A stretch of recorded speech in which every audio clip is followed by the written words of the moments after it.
Fala galera do canal, tudo bem? Vamos conversar aqui sobre esse fundo imobiliário RINV11, o Real Investor. Eu li o relatório aqui e gostei muito do que eu li aqui, né? E vou comentar com vocês, né, sobre esse fundo imobiliário aqui que tá me chamando bastante atenção. Mas só que tem umas pegadinhas aqui que vocês têm que tomar cuidado, né? O fundo aqui ele está cotado aqui, ó, a R$ 108,62. Vem entregando um yield de 11,94%. P sobre VP praticamente está no seu valor patrimonial. Tem uma liquidez de de mais R$ 700 mil. Se você entrar com uma grana muito alta, vai ficar difícil você entrar e sair desse fundo, né? E variação de 12 meses de 21,83%. Lembrando que todos os fundos imobiliários no final do ano, comecinho do ano, estavam na bacia das almas, né? Então, quem comprou lá embaixo ali, tá dando risada até hoje. Pelo que eu vi ali no comentário do gestor,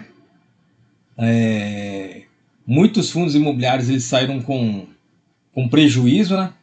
Para conseguir entrar, né, com um valor bem descontado dos fundos imobiliários, né? Então, por isso eles conseguiram comprar os fundos imobiliários bem descontados. Então, pelo que eu li no relatório, todos os ativos de fundos imobiliários eles estão positivos, não tem nenhum negativo. Então, eles compraram com um fundo bem descontado, sendo que ainda tem um spread aí para chegar no seu valor patrimonial bem interessante, né? Então, tá bem posicionado esses fundos imobiliários. Eu achei bem interessante. Dando uma olhada aqui no gráfico aqui já ajustado aqui, né, reinvestindo os dividendos. Olha como fica bonito, né? O negócio só sobe. Vamos agora para o relatório gerencial aqui de fevereiro de 2026. E já vou adiantando, né? Esse fundo está mostrando sinais muito interessantes, tanto no ponto de vista de gestão quanto de posicionamento de ciclo econômico, né? Vocês vão se surpreender aqui, a gente vai dar uma olhada no relatório. E vamos direto ao ponto, né? Então, começando pelo resultado, o fundo entregou um resultado de R$ 1,60 por cota no mês. Um dos maiores resultados desde o início. Porém, distribuiu apenas R$1,10. Isso levanta uma dúvida comum entre os investidores, né? Por que não está pagando tudo, né? E a resposta está na estratégia da gestão. Eles estão acumulando reserva e após essa distribuição, o fundo chegou a uma reserva de R$ 1,43 por cota de lucro retido, né? E isso é extremamente relevante. Enquanto muitos fundos distribuem tudo e ficam vulneráveis em meses que estão mais fracos, né, que tem uma distribuição mais fraca, o RINV11 prefere suavizar, né, os rendimentos ao longo do tempo. E isso, né, significa na prática mais previsibilidade, menos susto, né, e maior capacidade de manter ou até aumentar dividendos de forma sustentável.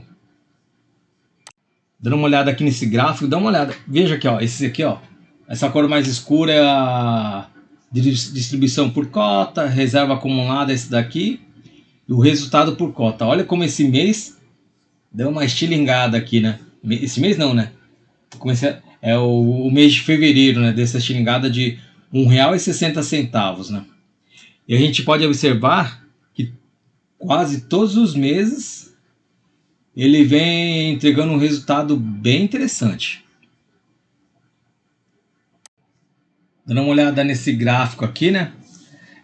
O desempenho histórico, o fundo acumula mais de 53% de retorno desde o início, contra cerca de 33% do IFIX no mesmo período. Ou seja, não é só consistência, né? Tem geração de alfa aí, né? Geração de ganho, né? Mas o que realmente explica isso, né? A resposta está na gestão ativa, né? O relatório deixa claro aqui, né, que ao longo de 2025 o fundo tomou decisões difíceis, inclusive realizando prejuízos quando necessários, né? Isso é algo que muitos gestores evitam de fazer, né? E só que essa limpeza de portfólio trouxe um efeito importante, né, hoje. Praticamente não existe posição com prejuízo acumulado na carteira. E isso muda completamente o jogo, né? Então o gestor está livre, né, de vender qualquer ativo que não vai sair no prejuízo. Então destravou, né, esses ativos e permite que o fundo gire capital com mais eficiência, capture novas oportunidades e gere caixa com mais facilidade. E foi exatamente isso que aconteceu, né? Só em fevereiro, cerca de 63 centavos por cota vieram de ganho de capital. Ou seja, além de renda recorrente, o fundo está monetizando movimentos de mercado. A carteira. A maior parte, cerca de 76%, está alocada em fundos imobiliários. E aqui tem um ponto muito importante, né? A carteira está, em média, negociando com P sobre VP de 0,86, ou seja, com desconto. Além disso, esses ativos estão entregando um dividend yield próximo de 14,7% ao ano. Isso indica que o fundo está conseguindo comprar renda alta pagando bem barato, né? E o foco principal dessa gestão é os fundos de recebíveis. E isso faz sentido no cenário atual, já que muitos desses papéis foram estruturados em ambientes de juros elevados, garantindo um spread assim bem interessante por um bom tempo.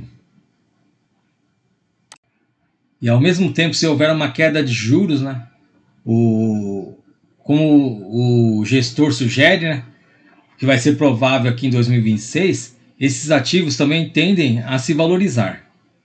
Ou seja, o fundo está posicionado para ganhar nos dois lados, renda e preço. Os melhores mundos, né? Além dos fundos imobiliários, cerca de 8% da carteira está em ações do setor imobiliário. E aqui vimos um destaque importante no mês, com forte valorização de algumas posições, como o MRV. O fundo, inclusive, aproveitou essa alta para reduzir a exposição, mostrando disciplina e realização de lucros. Um outro destaque foi a empresa Log, que vem executando uma estratégia consistente de venda de ativos, crescimento operacional e aumento de aluguéis. Mesmo assim, ainda negocia com desconto relevante em relação ao seu valor patrimonial, o que reforça a tese de investimento. Já na parte de crédito, né, os CRIs representam cerca de 10% da carteira. A remuneração média gira em torno de IPCA mais 11,6% ao ano. Baita de uma taxa, né? Além de operações atreladas ao CDI. E essa parte da carteira funciona como base mais previsível de geração de renda, com boa diversificação e estruturas, que incluem garantias, fundo de reserva e controle de risco. Inclusive, o fundo adicionou novas operações do mês, mantendo disciplina de alocação e diversificação. Essa semana já começou aqui uma queda gradual da taxa Selic, né? Da taxa de juros, e de 15 para 14,75, né? E o fundo deixa claro que já está posicionado para esse cenário, buscando ativos que possam se beneficiar rapidamente dessa precificação. Além disso, mesmo após a recente recuperação de preços, ainda existem descontos relevantes no mercado, o que reforça, né, o potencial de ganho. E nem tudo são flores, né? Nem todo resultado do mês é recorrente. Uma parte relevante veio de ganho de capital, o que pode variar ao longo do tempo. O ponto que pode ser que é bem importante aqui, né? Que o fundo tem uma gestão ativa, né? E o desempenho depende bastante da capacidade do gestor. Até aqui ele tem entregado, né? Mas esse é um fator que sempre precisa ser monitorado, né? Acompanhado. Por outro lado, o nível de reserva acumulado traz uma camada adicional de segurança que poucos fundos oferecem hoje. A pegadinha aqui do malandro que eu queria falar com vocês aqui, né? É a respeito do valor patrimonial. A gente pode observar que ele, quando os ativos, né, pelo mercado secundário, né, ele vem se valorizando, né, porque quando ele compra um exemplo, né, quando ele compra um fundo imobiliário a 90 e ele vai para 110, essa diferença ela fica acruada na cota. Por isso eles compraram barato, aqui ele sobe bastante aqui, né? Aí depois quando eles têm que desfazer, eles vendem esse ativo com lucro e 95% desse lucro ele tem que distribuir para os cotistas. Por isso ele dá essa caída de novo, pum, essa caída, né? Mas ele não precisa entregar 95%, ele não precisa entregar 100% do lucro, ele pode reter 5%, né? Então toda vez que ele vender e reter esses 5%, ele consegue subir pouco a pouco o valor patrimonial. A gente vê que ele sobe quando os ativos se valorizaram, aí quando eles vendem, eles têm que entregar para os cotistas, a cotação cai de novo, né? O valor patrimonial. E agora, como eles compraram com bastante desconto, né? No começo de janeiro, agora os ativos começaram a se valorizar. Por isso, esse valor de 110 parece que ele já não está com um valor muito descontado, né? Que se ele subir pelo menos se ele subir até uns 110 o valor patrimonial, uns 115 mais ou menos, uns 120, aí eles forem vender de novo, esse valor patrimonial vai cair novamente. Agora, até quanto, né? Se vai cair no 105 ou 107, né? Não sei, né? Mas pelo que eu estou vendo aqui, ele está retendo pelo menos 5% do valor dos lucros que eles estão tendo nessa venda, né? Por isso o valor patrimonial das cotas eles vem se valorizando pouco a pouco no decorrer do tempo. Por isso eu falei no começo do vídeo, esse relatório me chamou muita atenção, achei bem interessante, né?